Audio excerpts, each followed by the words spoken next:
yang bermuara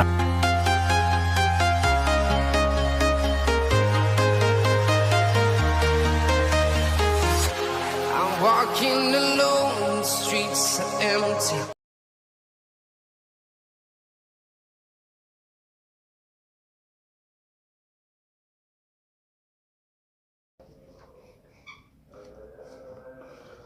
Assalamualaikum warahmatullahi wabarakatuh. Adik-adik sekalian yang berbahagia, ketemu kembali pada session atau perkuliahan ke-6, insya Allah ke-6.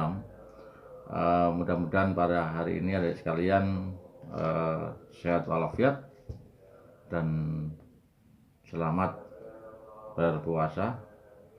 Mudah-mudahan ibadah puasa adik sekalian diterima oleh Allah Subhanahu wa Ta'ala.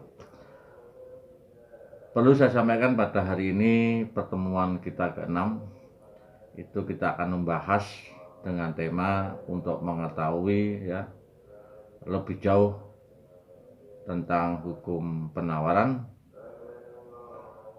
Tempo hari saya sudah sampaikan tentang hukum permintaan. Kali ini kita akan membicarakan tentang hukum penawaran secara lengkap.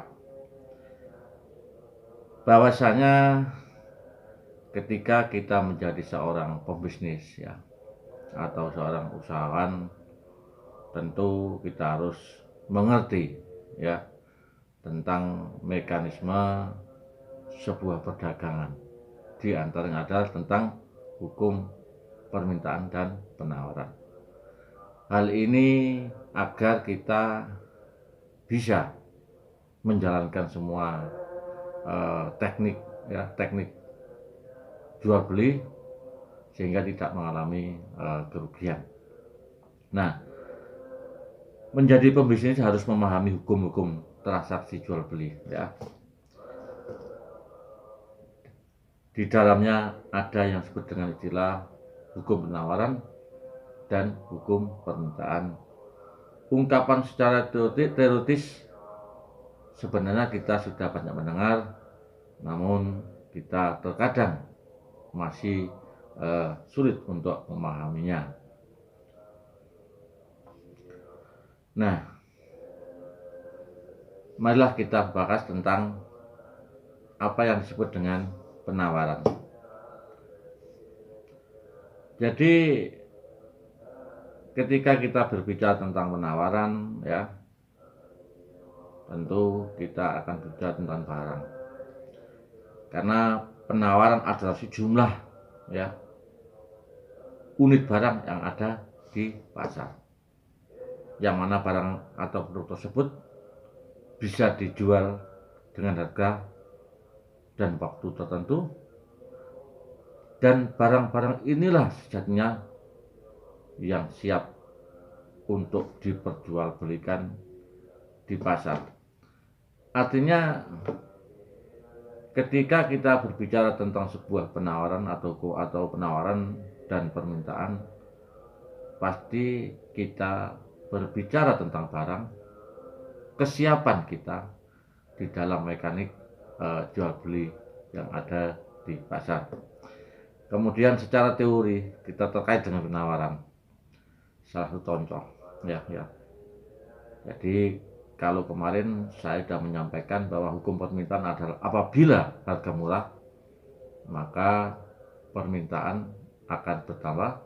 Nah, ketika kita berbicara tentang penawaran, maka salah satu contoh adalah jika harga tinggi ya, harganya tentu jumlah barang yang dijual itu lebih sebaliknya. Jadi kalau harga tinggi itu barang yang ditawarkan itu banyak, tetapi kalau murah itu barang yang ditawarkan itu lebih rendah. Jadi adik-adik sekalian harus memahami hukum ini, hukum permintaan dan penawaran. Jadi kalau permintaan, apabila harga itu murah, maka permintaan itu lebih tinggi. Dan apabila barang mahal, maka permintaan itu lebih rendah. Nah, jadi hal ini memang harus dipahami karena kuncinya jual beli hanya di sini. Nah, terkadang kita ya di pasar secara praktek di lapangan, ketika itu kita harga mahal biasanya ya, terkadang, tapi tidak semua seperti itu. Nah, kalau ada barang murah pasti diserbu orang, ya, pasti diserbu orang. Dan kalau harga tinggi orang mau beli, maka mereka berpikir, karena apa? Apabila barang mahal kita hanya beli secukupnya, tetapi kalau kita barang murah, maka kita akan membeli dengan banyak karena tidak membutuhkan dana yang besar. Nah, tentu apa yang mempengaruhi penawaran di lapangan? Penawaran di lapangan. Terjadinya hukum penawaran disebabkan beberapa faktor, ya. Tanpa adanya prasyarat tersebut atau konklusi terkait terjadinya hukum penawaran tidak mungkin terjadi. Dengan faktor tersebut, itulah yang akan mempengaruhi faktor-faktor tersebut. Jadi tidak mungkin kalau tidak ada barang ya di lapangan itu untuk ditawarkan. Nah, yang pertama yang mempengaruhi hukum adalah satu adalah harga barang. Faktor ini muncul ya. Yang pertama adalah harga barang itu merupakan syarat penting karena tanpanya tidak mungkin adanya hukum penawaran apapun. Karena sejatinya hukum penawaran terkait dengan harga dan prospek jumlah barang. Nah, kalau tadi saya sampaikan bahwa tanpa harga barang dan barang tersebut, maka tidak mungkin terjadinya sebuah muncul hukum penawaran dan permintaan. Karena semua itu akibat adanya barang, harga, dan konsumen dan produsen. Kemudian yang kedua yang mempengaruhi adalah teknologi produk. Teknologi produksi ini adalah penjamin efisiensi perusahaan. Ketika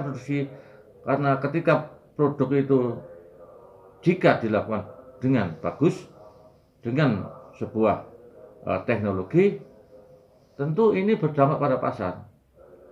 Semakin bertambahnya seefisien mungkin produksi sehingga barang itu lebih rendah. Nah, tempo hari saya sampaikan tentang sebuah pasar ya, bahwa pasar tempat bertemunya antara produsen atau dengan konsumen, di situ terjadilah transaksi jual beli. Nah, kali ini di zaman yang era sudah modern ya, tentu ini sudah mulai berubah ya. Ketika dulu kita kalau membeli sebuah barang, tentu kita akan datang ke pasar ya untuk mengadakan transaksi dengan penjual. Kali ini kita bertransaksi melalui sebuah media sosial. Jadi kita tidak bertemu. Kita hanya bertemu melalui media, kemudian disitulah terjadinya sebuah transaksi. Nah, zaman sudah modern ini terkadang juga memaksakan sebuah teori yang lama. Ya, tidak harus penjual dan pembeli bertemu, tetapi sekarang melalui media. Media itulah yang mewakili antara produsen dan konsumen terjadi transaksi, sehingga uangnya saja dan barangnya itu melalui teknologi. Kemudian munculnya produk baru. Jumlah unit produk di pasar juga ditentukan oleh adanya perusahaan baru, yang mana dari produksi perusahaan tersebut akan muncul produk-produk baru dan stok semakin banyak. Sebaliknya, jika produsen menarik diri dalam persaingan, ya, di pasar juga berkurang. Ini pula yang mendasari terjadinya hukum penawaran. Jadi di dalam transaksi jual beli itu memang terkadang ketika kita ada di dalam pasar, ya, memang banyak persaingan, sehingga karena apa? Karena barang yang dijual itu relatif barang dan pembeli tersebut tergantung ya, bagaimana ketika kita di pasar itu penjual ingin berusaha menjual barangnya, ingin mencapai sebuah keuntungan yang lebih, kemudian pembeli ingin membeli barang yang murah. Nah, untuk pertemuan selanjutnya nanti kita akan berbicara tentang keseimbangan pasar. Jadi ketika pembeli dan penjual itu bertransaksi, ya, dalam persaingan sempurna, ketika harga itu karena tidak bisa dipengaruhi, ya, karena persaingan sempurna tidak bisa dipengaruhi, itu akan terjadi transaksi, sehingga disitulah akan ketemu yang nilai yang namanya harga keseimbangan. Artinya penjual itu tidak terlalu memaksakan berkeuntungan banyak dan pembeli merasa tidak terlalu mahal, sehingga yang disebut keseimbangan. Terjadilah harga pasar keseimbangan. Untuk kurva kita jelaskan pertemuan selanjutnya tentang kurva hukum penawaran, tetapi secara teoritis maka hukum penawaran adalah ketika harga tinggi, ya, maka barang yang ditawarkan itu lebih banyak, dan ketika barang itu murah maka yang ditawarkan lebih sedikit. Saya kira itu ada sekalian pertemuan kali ini, dan mudah-mudahan apa yang saya sampaikan itu punya manfaat, ya. Dan tolong seperti biasa buatlah resume, karena resume itulah yang nantinya akan membantu adik sekalian dalam mempelajari sebuah mata kuliah ekonomi makro. Sebab begini, Anda ini kan di Fakultas Ekonomi, tentu dengan harapan paling tidak ekonomi secara global, ya, itu memahami, karena sarjana ekonomi itu adalah melekat dan harus mengerti, paling tidak ngerti tentang ekonomi. Saya kira itu yang dapat saya sampaikan. Terima kasih. Saya akhiri. Wassalamualaikum warahmatullahi wabarakatuh.